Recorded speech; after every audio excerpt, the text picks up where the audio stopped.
Welcome to the dawn of a legal revolution. In the world of constitutional law, some cases are dry, but this one is a ghost story. We are diving into the 1980 landmark case of Tuffour versus Attorney General. This is the story of a man, Justice Fred Kwasi, whom the politicians tried to delete from history. They tried to tell him his time was up, that he was merely a transitional shadow of the past. But they forgot one thing. The Constitution is a living organism, and it had already deemed him eternal. September 24th, 1979. Ghana was waking up from years of military rule. A new constitution was born not as a mere act of parliament, but as a document that embodies the will of a people and mirrors their history.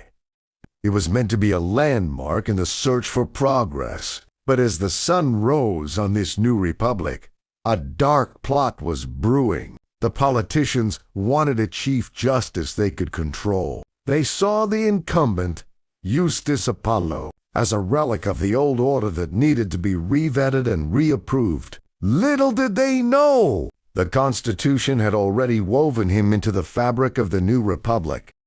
Who was Fred Kwasi Apaloo? He wasn't just any judge. He had been the head of the judiciary long before the 1979 Constitution was a glimmer in anyone's eye. He had served under the 1969 Constitution and even remained as the Chief Justice of the Republic during the military years when the Supreme Court was abolished. He was the omnipresent head of the Superior Court of Judicature. When the new republic was born, he didn't stop being the Chief Justice. He simply continued his watch. But the new government saw a transitional ghost where the law saw a permanent pillar. July 16th, 1980.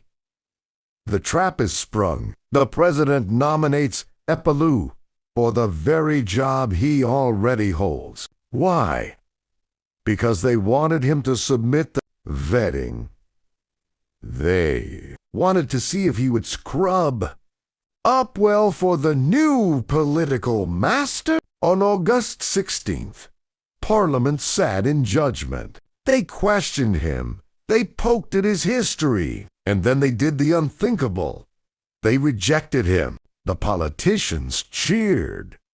They thought they had legally killed the Chief Justice, but in the shadows, a man named Dr. Tuffour was preparing to prove that the politicians were the ones breaking the law. When Dr. Tuffour sued the Attorney General to save Apaloo's job, the government's first move was to try and shut him up. Joe Rinder for the AG argued that Dr. Tuffour had no interest in the case. He said, "You aren't the Chief Justice. You aren't losing a salary. This isn't your fight." But the court's answer was legendary. They ruled that because the Constitution is the will of the people, every single citizen has a constitutional right to see that the law is enforced. You don't need a personal injury to sue. Your injury is the violation of the Constitution itself. The Attorney General had a gotcha argument.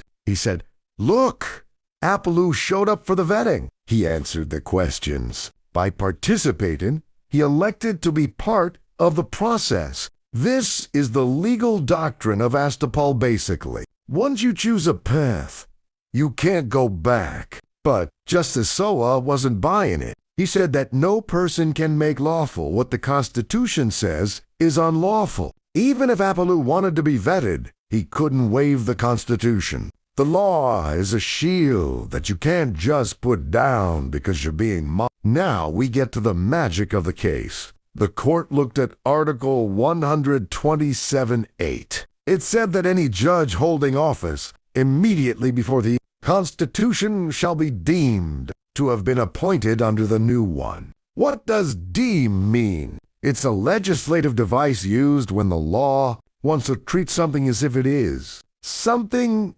else. The moment the clock struck midnight on September 24th, 1979, Apaloo was automatically the new Chief Justice. He didn't need the president's help. He didn't need Parliament's permission. The Constitution had already performed the appointment.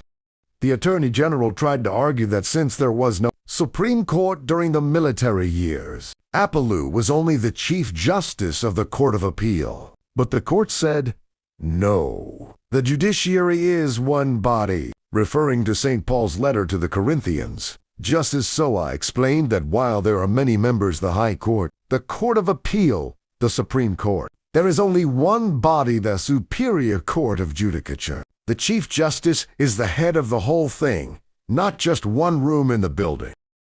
The moment of truth. The court delivered its thunderclap. The president's nomination of null and void. Parliament's rejection of Apaloo. Null and void.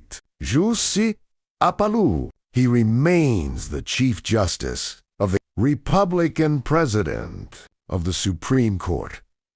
The court ruled that the politicians had performed a farce. You cannot appoint someone who is already in office, and you cannot reject someone the Constitution has already deemed to be the winner. What did this case leave behind? 3 eternal rules for Ghana. First, the independence of the judiciary. Judges shouldn't fear being fired just because a new president is elected. Second, citizen vigilance.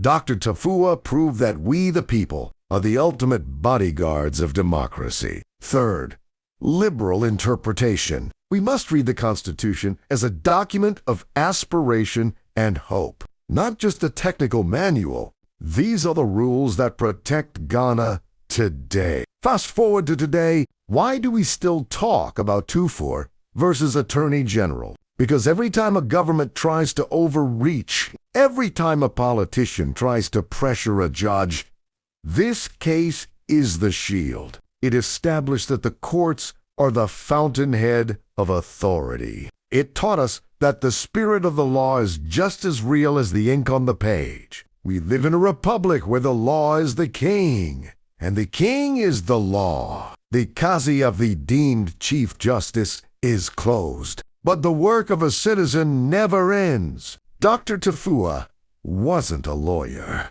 He was a lecturer who cared about the soul of his country. The next time you see the law being twisted, remember, you have the right to resist. You have the power to speak. The Constitution is a living organism and you are its breath. Will you be the next Tuffour?